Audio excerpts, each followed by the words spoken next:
This presentation illustrates the great cultural wealth of the knowledge found in the Vedic literatures and its relevancy in the modern world. We will show, by means of high-tech research techniques, that statements and materials presented in the ancient Vedic literatures agree with modern scientific findings, and they reveal a highly developed scientific content. Techniques used to show this agreement include satellite imagery of the Indus-Saraswat river system, marine archaeology of underwater sites such as Dwarka, carbon and thermoluminescence dating of archaeological artifacts, scientific verification of scriptural statements, linguistic analysis of scripts found on archaeological artifacts, and a study of cultural continuity in all these categories. Early Indologists wished to control and convert the followers of Vedic culture. Therefore, they widely propagated that the Vedas were simply mythology. Max Muller, perhaps the most well-known early Sanskritist and Indologist, although later in life he glorified the Vedas, initially wrote that the Vedas were worse than savage, and India must be conquered again by education. Its religion is doomed. Thomas Macaulay, who introduced English education into India, wanted to make the residents into a race that was Indian in blood and color, but English in taste, in opinion, in morals, and in intellect. However, the German philosopher Arthur Schopenhauer stated that the Sanskrit understanding of these Indologists was like that of young schoolboys. These early Indologists devised the Aryan invasion theory, denying India's Vedic past. They taught that the English educational system is superior. They intentionally misinterpreted Sanskrit texts to make the Vedas look primitive, and they systematically tried to make Indians ashamed of their own culture. Thus, the actions of these Indologists seems to indicate that they were motivated by a racial bias. Innumerable archaeological findings and their analysis have recently brought the Aryan invasion theory into serious question.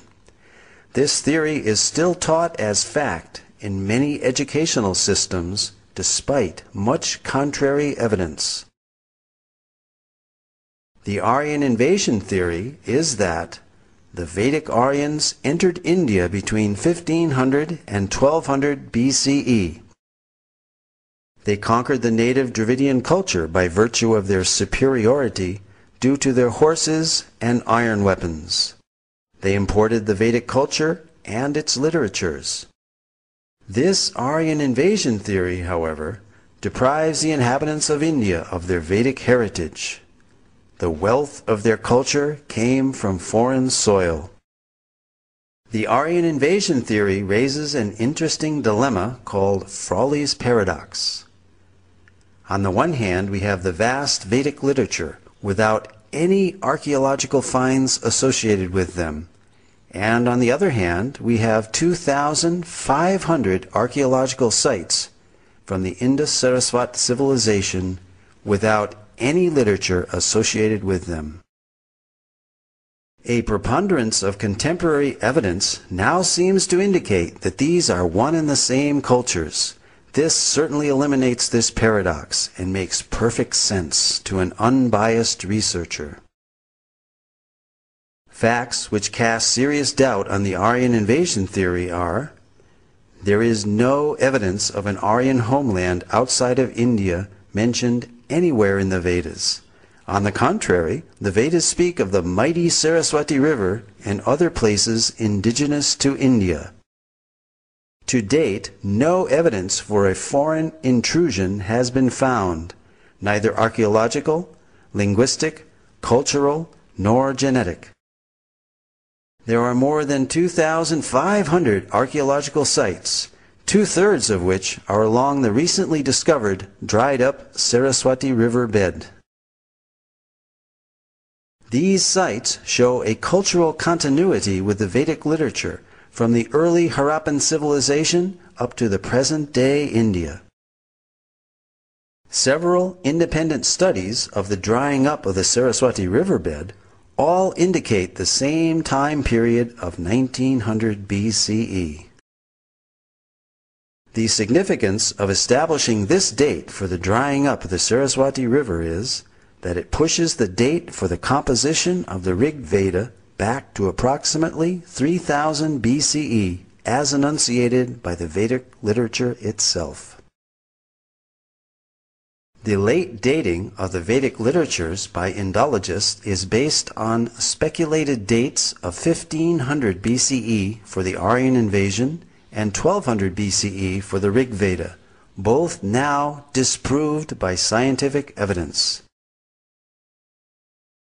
Max Muller, the principal architect of the Aryan invasion theory, admitted the purely speculative nature of his Vedic chronology, and in his last work, published shortly before his death, The Six Systems of Indian Philosophy, he wrote, "Whatever may be the date of the Vedic hymns, whether 1500 or 15,000 BCE, they have their own unique place and stand by themselves in the literature of the world."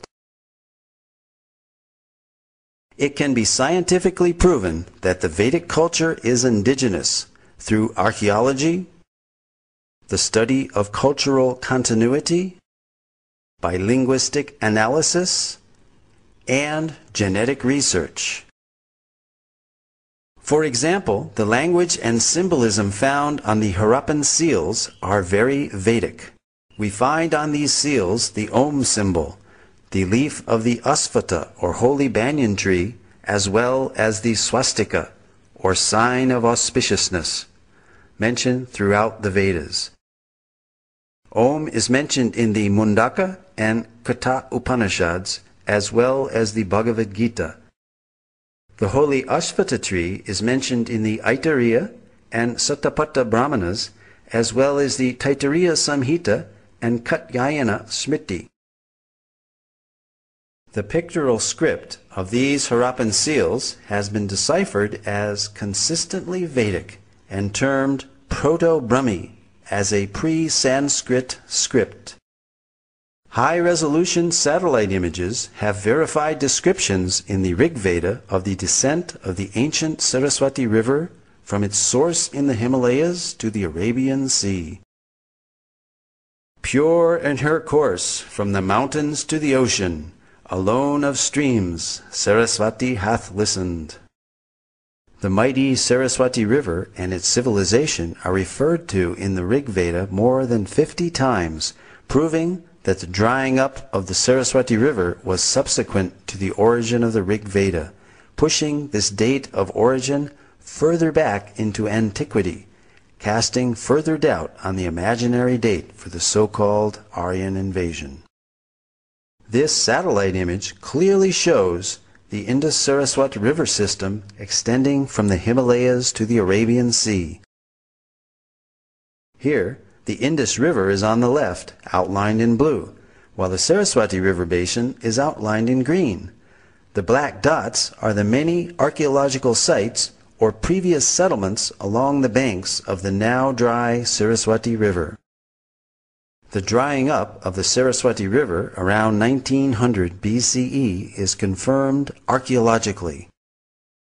Following major tectonic movements or plate shifts in the Earth's crust, the primary cause of this drying up was due to the capture of the Saraswati River's main tributaries, the Sutlej and the Dristadvati, by other rivers. Although early studies based on limited archaeological evidence produced contradictory conclusions, recent independent studies, such as that of archaeologist James Schaffer in 1993, showed no evidence of a foreign invasion in the Indus-Saraswat civilization, and that a cultural continuity could be traced back for millennia. In other words, archaeology does not support the Aryan invasion theory. Marine archaeology has also been utilized in India off the coast of the ancient port city of Dwarka in Gujarat, uncovering further evidence in support of statements in the Vedic scriptures. An entire submerged city at Dwarka, the ancient port city of Lord Krishna, with its massive fort walls, piers, wharves, and jetty, has been found in the ocean as described in the Mahabharata and other Vedic literatures. This Sanskrit verse from the Moshila Parva of the Mahabharata describes the disappearance of the city of Dwarka into the sea. After all the people had set out, the ocean flooded Dwarka, which still teemed with wealth of every kind. Whatever portion of land was passed over, the ocean immediately flooded over with its waters. Dr. S.R. Rao, formerly of the Archaeological Survey of India, has pioneered marine archaeology in India. Marine archaeological findings seem to corroborate descriptions in the Mahabharata of Dwarka as a large, well-fortified, and prosperous port city, which was built on land reclaimed from the sea and later taken back by the sea. This lowering and raising of the sea level during these same time periods of the 15th and 16th centuries BCE is also documented in historical records of the country of Bahrain. Here is a glimpse of the massive Dwarka city wall. Among the extensive underwater discoveries were a large door socket and a bastion from the fort wall.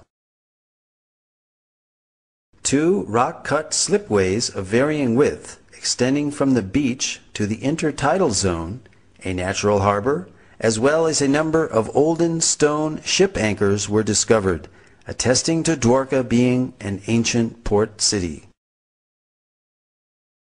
The 3-headed motif on this conch shell seal found in the Dwarka excavations corroborates the reference in the scripture Harivamsa that every citizen of Dwarka should carry a mudra or seal of this type.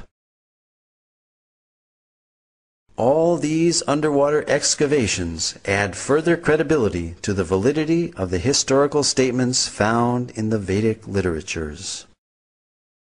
Apart from Dwarka, more than 35 sites in North India have yielded archaeological evidence and have been identified as ancient cities described in the Mahabharata.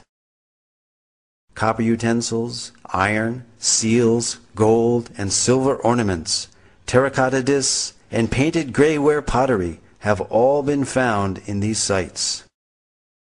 Scientific dating of these artifacts again corresponds to the non-Aryan invasion model of Indian antiquity.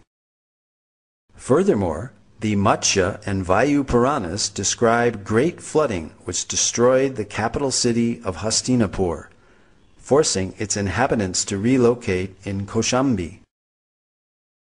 The soil of Hastinapur reveals proof of this flooding. Archaeological evidence of the new capital of Kaushambi has recently been found, which has been dated to the time period just after this flood. Similarly, in Kurukshetra, the scene of the great Mahabharata war, iron arrows and spearheads have been excavated and dated by thermoluminescence to 2800 BCE, the approximate date of the war given within the Mahabharata itself. The Mahabharata also describes 3 cities given to the Pandavas, the heroes of the Mahabharata, after their exile: Paniprastha, Sonaprastha, and Indraprastha, which is Delhi's Puranikela. These sites have been identified and yielded pottery and antiquities which show a cultural consistency and dating consistent for the Mahabharata period, again, verifying statements recorded in the Vedic literatures. Although early Indologists, in their missionary zeal, widely vilified the Vedas as primitive mythology, many of the world's greatest thinkers admired the Vedas as great repositories of advanced knowledge and high thinking. Arthur Schopenhauer, the famed German philosopher and writer, wrote that I encounter in the Vedas deep, original, lofty thoughts, suffused with a high and holy seriousness. The well-known early American writer Ralph Waldo Emerson read the Vedas daily. Emerson wrote, I owed a magnificent day to the Bhagavad Gita. Henry David Thoreau said, in the morning I bathe my intellect in the stupendous philosophy of the Bhagavad Gita, in comparison with which our modern world and its literature seems puny and trivial. So great were Emerson and Thoreau's appreciation of Vedantic literatures that they became known as the American Transcendentalists. Their writings contain many thoughts from Vedic philosophy. Other famous personalities who spoke of the greatness of the Vedas were Alfred North Whitehead, British mathematician, logician, and philosopher, who stated that Vedanta is the most impressive metaphysics the human mind has conceived. Julius Robert Oppenheimer, the principal developer of the atomic bomb, stated that the Vedas are the greatest privilege of this century. During the explosion of the first atomic bomb, Oppenheimer quoted several Bhagavad Gita verses from the 11th chapter, such as, Death I am, cause of destruction of the worlds. When Oppenheimer was asked if this is the first nuclear explosion, he significantly replied, yes, in modern times, implying that ancient nuclear explosions may have previously occurred. Lin Yutang, Chinese scholar and author, wrote, India was China's teacher in trigonometry, quadratic equations, grammar, phonetics, and so forth. Francis Voltaire stated, everything has come down to us from the banks of the Ganges. From these statements we see that many renowned intellectuals believed that the origin of scientific thought was the Vedas. The Vedic literatures contain descriptions of advanced scientific techniques, sometimes even more sophisticated than those used in our modern technological world. Modern metallurgists have not been able to produce iron of comparable quality to the 22-foot-high iron pillar of Delhi, which is the largest hand-forged block of iron from antiquity. This pillar stands as mute testimony to the highly advanced scientific knowledge of metallurgy that was known in ancient India. Cast in approximately the 3rd century BCE, the 6.5-ton pillar, over 2 millennia, has resisted all rust and even a direct hit by the artillery of the invading army of Nadir Shah during his sacking of Delhi in 1737. Vedic cosmology is yet another ancient Vedic science which can be confirmed by modern scientific findings, and this is acknowledged by well-known scientists and authors such as Carl Sagan and Count Maurice Maeterlinck, who recognized that the cosmology of the Vedas closely parallels modern scientific findings. Carl Sagan stated, Vedic cosmology is the only one in which the time scales correspond to those of modern scientific cosmology. Nobel laureate Count Maurice Maeterlinck wrote of a cosmogony which no European conception has ever surpassed. French astronomer Jean-Claude Bailly corroborated the antiquity and accuracy of the Vedic astronomical measurements as more ancient than those of the Greeks or Egyptians, and that the movements of the stars calculated 4,500 years ago does not differ by a minute from the tables of today. The 90-foot-tall astronomical instrument known as Samrat Yantra, built by the learned king Suwai Jai Singh of Jaipur, measures time to within 2 seconds per day. Cosmology and other scientific accomplishments of ancient India spread to other countries along with mercantile and cultural exchanges. There are almost 100 references in the Rig Veda alone to the ocean and maritime activity. This is confirmed by Indian historian R.C. Majumdar, who stated that the people of the Indus-Saraswat civilization engaged in trade with Suma and centers of culture in Western Asia and Crete. An example of these exchanges is found in the inscriptions on the Heliodorus column, erected in 113 BCE by Heliodorus, a Greek ambassador to India and convert to Vaishnavism, as well as the 2nd century BCE coins of Agastocles, showing images of Krishna and Balaram. These artifacts stand testimony that Sanatan Dharma predates Christianity. This also confirms the link between India and other ancient civilizations such as Greece, and shows that there was a continuous exchange of culture, philosophy, and scientific knowledge between India and other countries. Indeed, the Greeks learned many wonderful things from India. Voltaire, the famous French writer and philosopher, stated, "Pythagoras went to the Ganges to learn geometry."